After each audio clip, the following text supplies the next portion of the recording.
না, সে কখন থেকে জাল ফেলছি, একটা মাছও উঠছে না। আমার কপালের মতো আমার জালটাও খালি। এত কপাল মন্দ কেন আমার? নদীরে, আমার একটু সহায় হ। ইরে হারুন, একা একা কি বলছিস? হ্যাঁ, কি আর বলবো গো কমল ভাই, সে কখন থেকে জালটা ফেলছি, জালে একটা মাছ উঠছে না। আমরা জেলে মানুষ, জালে মাছ না উঠলে সংসার চালাবো কি করে? অসুস্থ মেয়েটার জন্য ওষুধ কিনবো কি দিয়ে? হ্যাঁ রে হারুন, তোর অবস্থাটা আমি বুঝতে পারছি রে।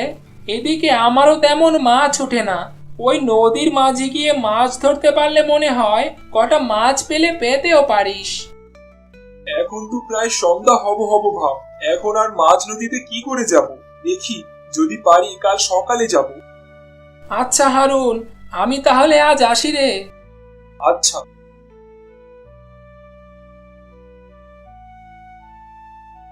এরপর দুঃখ ভরা মন নিয়ে হারুন খালি হাতে বাড়ি ফিরল।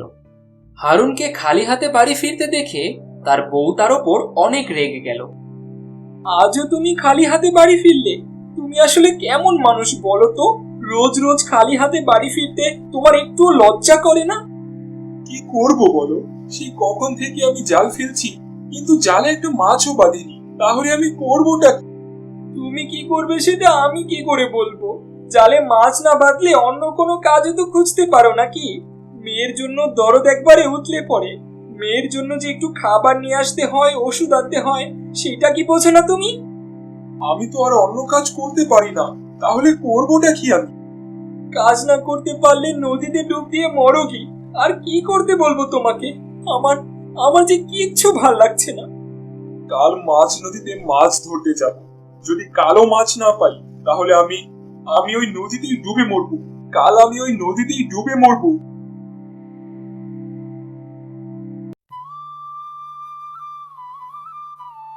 পরদিন সকালে হারুন ঘুম থেকে উঠেই নদীতে এসে নৌকা নিয়ে একেবারে মাঝ নদীতে চলে গেল। মাঝ নদীতে গিয়ে হারুনের চোখ তো কপালে উঠল। নদীর মাঝে একটা বড় বেগুন গাছ, আর গাছে ঝুলছে অনেকগুলো বেগুন, আর গাছের আশেপাশে বেশ কটা মাছ ঘুরে বেড়াচ্ছে।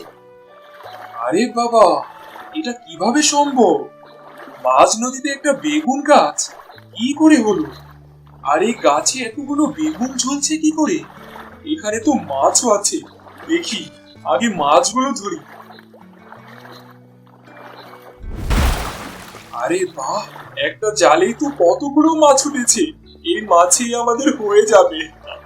আর গাছ থেকে একটা বেগুন নিয়ে যাই, যে বড় বেগুন, একটাতেই আমাদের হয়ে যাবে।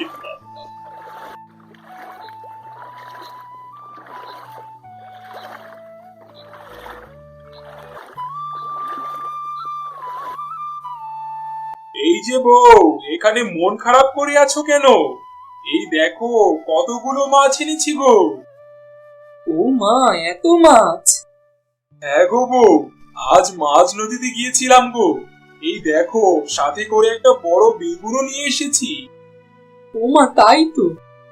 যাও গো, রান্না বসাও। আজ মাছ আর বেগুন রান্না করো, খুব মজা করে খাওয়া যাবে। টাটকা টাটকা মাছ আর বেগুন জমে যাবে একদম। তুমি হাত মুখ ধুয়ে মেয়েটার পাশে বসে গল্প করো, আমি রান্নাটা সেরে নিই। মা, ও মা, কটা ভাত দেবে মা? আজ আজ আমার খুব খিদে পেয়েছে। কি বললি? কি বললি তুই মা? আজ কতদিন হয়ে গেল তুই ভাত খাস না? দাঁড়া, দাঁড়া মা, আমি এক্ষুনি তোর জন্য ভাত নিয়ে আসছি।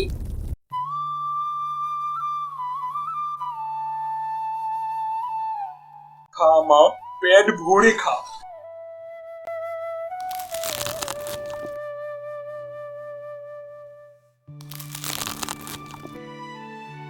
আয়েশা নীলাকে খাইয়ে দিল। বেগুন দিয়ে নীলা সেদিন পেট ভরে ভাত খেলো। এত ভাত সে বেশ কয়েক মাস ধরেই খায় না। আর খাবো না মা, পেটটা যে ভরে গেছে মা। আচ্ছা মা, এবার একটু ঘুমা, দেখবি শরীরটা ভালো লাগবে। ওগো, ভাগ্যিস তুমি মাছ তরকারি এনেছিলে, মেয়েটা কতদিন পরে ভাত খেলো। আজ আমার খুব খুশি লাগছে গো। মেয়েটা আজ কি না নিজে থেকে খাবার চেয়ে খেলো।